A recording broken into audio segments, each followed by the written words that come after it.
Imaginez des traitements viticoles précis, peu bruyants, moins dangereux pour l'homme et plus respectueux des sols, c'est ce que propose la firme chinoise DJI, leader mondial sur le marché du drone de loisirs, avec son nouvel aéronef sans pilote à bord, le drone DJI Agras MG1.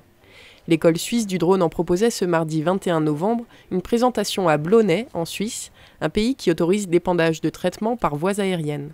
La vigne trouve un intérêt clairement en utilisation de l'épandage aérien par drone. Pourquoi? Parce que ça ne pollue pas, c'est économique.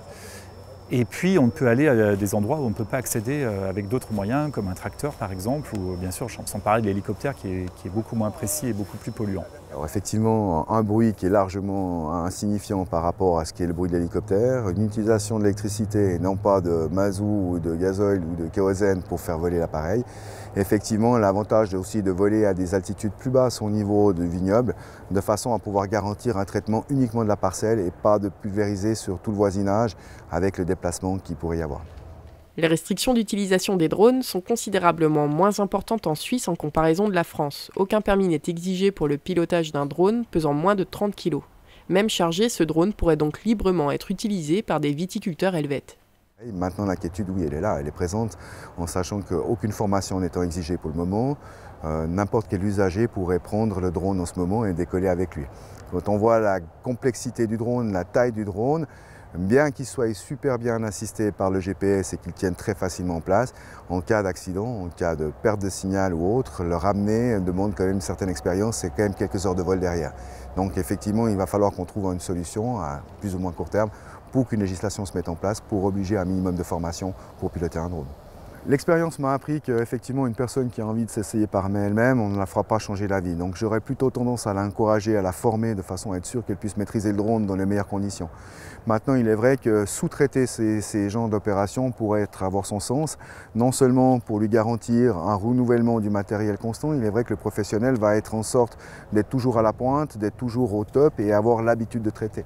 Il est vrai que pour un agriculteur qui voudrait se lancer, qui ferait 1 ou 2 traitements par année, dans l'espace, s'il n'a pas l'occasion de voler, il risque de perdre certains réflexes, certaines habitudes. Donc autant laisser ça à quelqu'un qui a la maîtrise perpétuelle et qui vole régulièrement avec un appareil.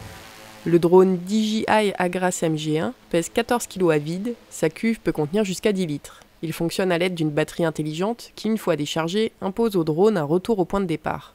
Il coûterait, en fonction des taxes d'importation du pays concerné, de 15 à 25 000 euros. Alors les limites au niveau, on va dire en port, c'est les 10 kg qu'on a en port maximum. Et effectivement, la portée maximum d'un drone de ce style, dans la version qu'on a vu voler aujourd'hui, c'est 1 km maximum. Maintenant, il est vrai que toutes les évolutions des drones qui vont survenir, même si la version 1S qui est déjà dehors et qui est déjà en application, a la même capacité de réservoir, mais effectivement à des portées un peu plus élevées. Le principal restant que de toute façon, selon la législation suisse, nous sommes obligés de voler avec un drone à vue. Donc à 1 km, effectivement, on l'aurait déjà plus à vue, donc on ne serait déjà pas dans le cadre légal pour pouvoir voler sur des distances aussi longues. Alors les bus sont effectivement modulables, on peut changer les bus pour avoir différents diamètres de gouttes, pour avoir différentes grosseurs de gouttes en fonction du besoin de traitement qu'on a. Effectivement, on peut avoir du traitement très grossier, des gouttes très larges ou des gouttes très fines qui, brassées par en plus le mouvement du rotor, vont aller se faufiler un petit peu partout. Ça dépend tout du traitement qu'on cherche à obtenir. Cette première version Agras MG1 nécessite la définition de 2 points représentant une droite que l'aéronef va dupliquer parallèlement en se décalant dans la direction précisée au départ, avec une autonomie de 15 à 16 minutes. Mais il existe déjà une nouvelle version, le MG1S, qui fonctionne sur la base d'une parcelle dont le pourtour est défini et qui calcule automatiquement le nombre de passages et de remplissages nécessaires. On peut même exclure une zone à l'intérieur de la parcelle à traiter. Il possède toutes les dernières technologies de DJI, notamment en termes de sécurité, en termes de détecteur d'obstacles, en termes de stabilité de vol. Vous avez un contrôleur ultra sophistiqué et qui permet en fait de faire en sorte que le drone soit en permanence en équilibre. Et la géolocalisation au centimètre près, plus au mètre près, mais au centimètre près, donc qui fait que c'est vraiment, on parle vraiment de micro-agriculture et d'agriculture de précision. Donc on vend énormément de ces drones en Asie aujourd'hui, notamment en Chine, en Corée du Sud et au Japon.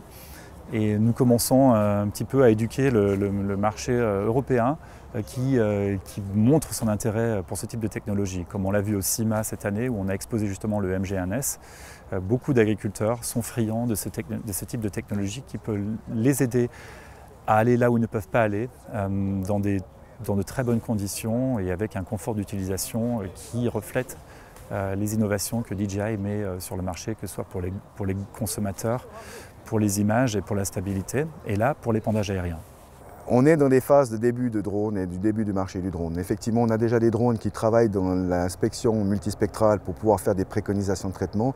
On développe des drones qui font du traitement. Il est envisageable que dans le futur, on puisse se retrouver avec un drone qui fasse les deux opérations en même temps, qui ait la capacité d'analyser en avant et en amont le besoin en fertilisation et de le traiter sur l'arrière du drone de façon à faire qu'un seul et unique passage et un contrôle permanent de la fertilisation nécessaire et pas en mer partir dans l'excès.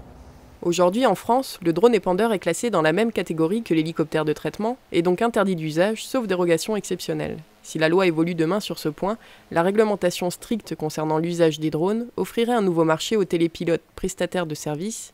Les viticulteurs ou arboriculteurs intéressés pour un usage en direct devraient donc se conformer aux règles en vigueur, soit à ce jour, être titulaires du brevet théorique ULM, faire assurer spécifiquement leur activité drone, remplir une déclaration du niveau de compétence et rédiger un manuel d'activité particulière pour s'enregistrer auprès de la Direction générale de l'aviation civile.